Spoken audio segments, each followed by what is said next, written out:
تولى ونصله جهنم وساءت مصيرا. آمنت بالله صدق الله مولانا العظيم وصدق رسوله النبي الأمين المكين الكريم ونحن على ذلك لمن الشاهدين والشاكرين والحمد لله رب العالمين. کچھ کہنے اور سننے سے بیشتر آئیے ہم اور آپ مل جل کر انتہائی خلوص و محبت اور احترام و عقیدت کے ساتھ گنبد خضرا میں آرام فرمانے والے آقا و مولا مدنی تاجدار دونوں عالم کے مالک و مختار سید ابرار و خیار جناب احمد مجتبی محمد مصطفیٰ صلی اللہ علیہ وسلم کی بارگاہ میں جھوم جھوم کر درود شریف کا نذرانہ پیش کریں اور پڑھیں اللہم صلی علی سیدنا و شفیعنا و حبیبنا و مولانا محمد مبارک وسلم صلاۃ و سلام علیک یا رسول اللہ صلی اللہ تعالی علیہ وسلم. حضرات، آج ہم اور آپ عرس حضور شہباز دکن میں شرکت کی سعادتیں حاصل کر رہے ہیں. جہاں تک نگاہ پہنچ رہی ہے دیوانوں کا ہجوم اور عاشقان مصطفیٰ کا جلوہ اس بات کا ثبوت پیش کر رہا ہے کہ حضور شہباز دکن نے آپ کے دل و دماغ پر مسلک اعلی حضرت کی بڑی مضبوط چھاپ چھوڑی ہے. اسٹیج پر حیدرآباد اور دور دراز کے شہروں سے کثیر تعداد میں علماء کرام یہاں تشریف فرما ہے. شہزادہ حضور شہباز دکن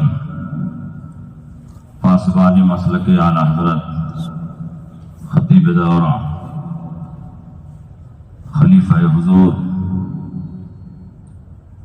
قاضی القضات فی الہند حضرت علامہ مولانا اویس رضا صاحب قبلہ دامت فیضہم اپنے والد کی روحانی اور علمی امانتوں کے امین کی حیثیت سے یہاں تشریف فرما ہے. سبحان اللہ سبحان اللہ. مجھے عنوان بتایا گیا ہے عرس کی شرعی حیثیت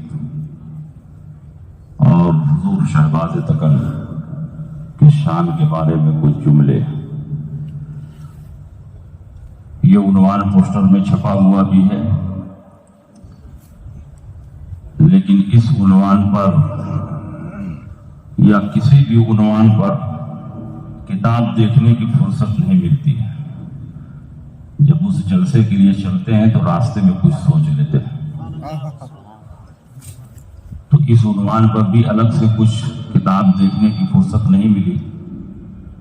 صبح میں جامعہ امجدیہ میں پڑھا رہا تھا اور شام کو یہاں حاضر ہو گئے. سبحان اللہ.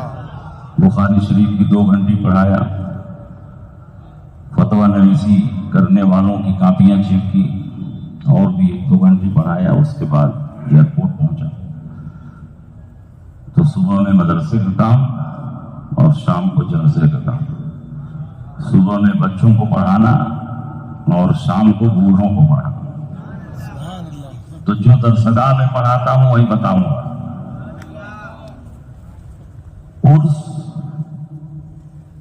کی شرعی حیثیت جاننے کے لیے یہ ضروری ہے کہ ہم یہ جانیں کہ عرس کہتے کس کو ہیں. تو عرس کے بنیادی حصے 2 ہیں: زیارت قبور اور ایصال ثواب. زیارت قبور اور ایصال ثواب کے مجموعے کا نام عرس ہے. مخصوص تاریخ میں قبر پر مسلمانوں کا جمع ہونا، نیاز فاتحہ اور قرآن عظیم کی مختلف آیتوں اور سورتوں کو پڑھ کر صاحب مزار اور صاحب قبر کو ثواب پہنچانا، اسی کا نام عرس ہے، اس کے علاوہ عرس کی کوئی حیثیت نہیں ہے۔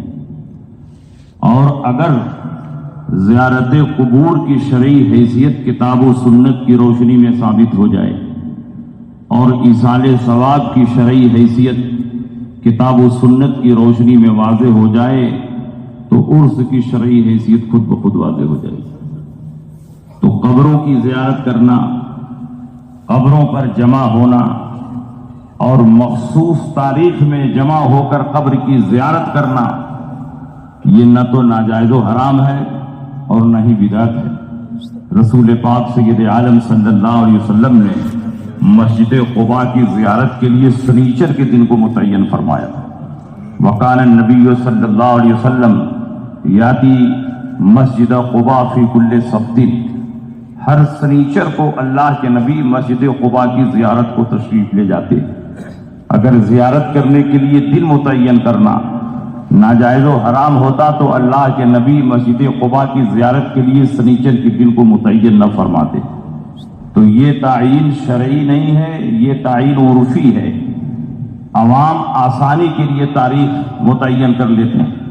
یہ ہمارا عقیدہ نہیں ہے کہ کچھ پہلے عرس منا لیں گے تو ناجائز ہو جائے گا، کچھ بعد میں منائیں گے تو ناجائز ہو جائے گا۔ مخصوص تاریخ ہی میں عرس منانا یہ فرض اور واجب ہے، ایسا کسی سنی کا عقیدہ نہیں ہے، بلکہ یہ تعین عرفی ہے۔ عوام کی آسانی کے لیے یہ تاریخ متعین کی جاتی ہے۔ اور قبروں کی زیارت کے لیے خود اللہ کے نبی تشریف لے گئے۔ صحیح ستہ کی حدیث ہے، وکان النبی صلی اللہ علیہ وسلم یاتی قبور الشہداء بأحد علی راس کل سنہ، ہر سال کے اخیر میں اللہ کے نبی شہداء احد کی قبروں پر تشریف لے جاتے تھے۔ تقریباً 8-10 سال تک مسلسل اللہ کے نبی اس تاریخ میں، جس تاریخ میں شہداء احد کو قبروں میں اتارا گیا تھا، اسی تاریخ میں تشریف لے جاتے اور شہداء احد کی قبروں کی زیارت کرتے۔ یہ اس بات کی دلیل ہے کہ قبروں کی زیارت کرنا بھی جائز ہے اور برسی منانا بھی جائز ہے، کیونکہ اللہ کے نبی سال بسال شہداء احد کی قبروں پر تشریف لے جاتے رہے۔ اور جو کام اللہ کے نبی نے کیا ہو وہ کام ناجائز و حرام نہیں ہو سکتا، وہ کام بدعت نہیں ہو سکتا، اس لیے کہ اللہ کے نبی ناجائز و حرام اور بدعت اور شرک کو مٹانے کے لیے دنیا میں تشریف لائے تھے۔ اگر قبروں پر جانا شرک ہوتا تو اللہ کے نبی قبروں پر تشریف نہ لے جاتے، جبکہ روایتیں بتاتی ہیں کہ اللہ کے نبی نے اپنی والدہ محترمہ کی قبر پر بھی حاضری دی ہے۔ حدیث کا نام ہے، حدیث کی کتاب کا نام ہے الخصائص الکبریٰ، اس کے مصنف علامہ جلال الدین سیوطی ہیں۔ وہ فرماتے ہیں کہ آقا کائنات سید عالم صلی اللہ علیہ وسلم صحابہ کی جماعت کے ساتھ مقام ابوا کے پاس سے گزر رہے ہیں۔ مقام ابوا وہی جگہ ہے جہاں سرکار کی والدہ محترمہ کو دفن کیا گیا ہے۔ جب مقام ابوا پر پہنچے، ماں کا خیال دل میں آیا، ماں کا تصور دل میں آیا۔ اللہ کے نبی سید عالم صلی اللہ علیہ وسلم کے قدم آگے نہیں بڑھ رہے ہیں، ماں کا خیال دل میں آ رہا ہے۔ آپ کے قدم رک گئے، ماں کی محبت پاؤں کی زنجیر بن گئی۔ وہ کون بیٹا ہوگا جو ماں کی قبر کے پاس سے گزر رہا ہو اور اس کے دل میں یہ خیال پیدا نہ ہو کہ ماں کی قبر پر حاضری دی جائے؟ اللہ کے نبی کے دل میں ماں کا خیال پیدا ہوا، ماں کا شوق پیدا ہوا۔ نبی کے دل میں جو چاہت پیدا ہوئی، اللہ رب العزت اس کی تکمیل کا انتظام فرما رہا ہے، کیونکہ جو نبی کی چاہت ہوتی ہے وہی رب کی مشیت ہوتی ہے۔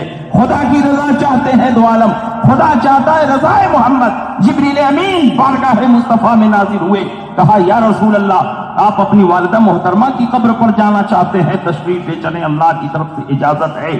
جبریل امین نبی کو لے کر چلے، والدہ محترمہ کی قبر تک پہنچایا اور اس کے بعد سدرۃ المنتہا کے لیے روانہ ہو گئے۔ اللہ کے نبی نے قبر پر پہنچنے کے بعد چاہا اپنے دونوں ہاتھوں کو اٹھائیں اور اپنی والدہ کے لیے دعا کریں. ابھی ہاتھ اٹھانے کا ارادہ کر ہی رہے تھے کہ جبریل امین بارگاہ مصطفیٰ میں نازل ہو گئے. کہا یا رسول اللہ، پروردگار عالم آپ کو ہاتھ اٹھانے کی اجازت نہیں دیتا. اس روایت کی بنیاد پر وہابیوں نے یہ نتیجہ نکالا کہ نبی کی والدہ ماجدہ کافرہ اور مشرکہ تھی، اس لیے نبی کو ہاتھ اٹھانے سے روک دیا گیا. مگر وجہ یہ نہیں ہے. علامہ جلال الدین سیوطی نے آج سے 550 سال پہلے اس کا محققانہ جواب اپنی کتاب میں تحریر فرما دیا ہے. امام نووی نے شرح مسلم میں اس کا جواب لکھا ہے، اور یہ حضرات فرماتے ہیں کہ وجہ یہ نہیں کہ نبی کی والدہ کافرہ اور مشرکہ تھی اس لیے نبی کو ہاتھ اٹھانے سے روک دیا گیا. اگر آپ کی والدہ کافرہ اور مشرکہ ہوتی تو آپ کو قبر پر جانے ہی کی اجازت نہیں ملتی، کیونکہ مشرک کے لیے دعا مانگنا اگر ناجائز و حرام ہے تو اس کی قبر کی زیارت بھی ناجائز و حرام ہے. لیکن قبر پر جانے کی اجازت مل رہی ہے اور ہاتھ اٹھانے کی اجازت نہیں مل رہی ہے. اس کی وجہ یہ ہے کہ یہ اسلام کا ابتدائی دور ہے. ہر چہار جانب سرکار کے دشمن پھیلے ہوئے ہیں. مکہ کا چپا چپا گوشہ گوشہ نبی کے خون کا پیاسا ہے. اگر نبی اپنی ماں کی قبر کے پاس کھڑے ہو کر ہاتھ اٹھاتے تو مخالفین یہ پروپیگنڈا کرتے نبی کی ماں اس وقت بخشی گئی جب بیٹے نے گڑ گڑا کر خدا سے دعا کی. اگر بیٹے نے دعا نہ کی ہوتی، نبی کی ماں کی مغفرت نہ ہوتی، نبی کی ماں کی بخشش نہ ہوتی، پروردگار عالم کو یہ گوارا نہ ہوا کوئی دریدہ ذہن اور گستاخ نبی کی شان میں گستاخی کرے. اس لیے پروردگار عالم نے فرمایا اے نبی آپ کو ہاتھ اٹھانے کی کیا ضرورت ہے؟ آپ کی ماں تو بخشی بخشائی ہے، اور صرف آپ کی ماں نہیں، آپ کا نور جن جن اسباب اور حال سے ہوتا ہوا آمنہ تک پہنچا ہے، یہ سب کے سب بخشے بخشائے. سبحان اللہ سبحان اللہ.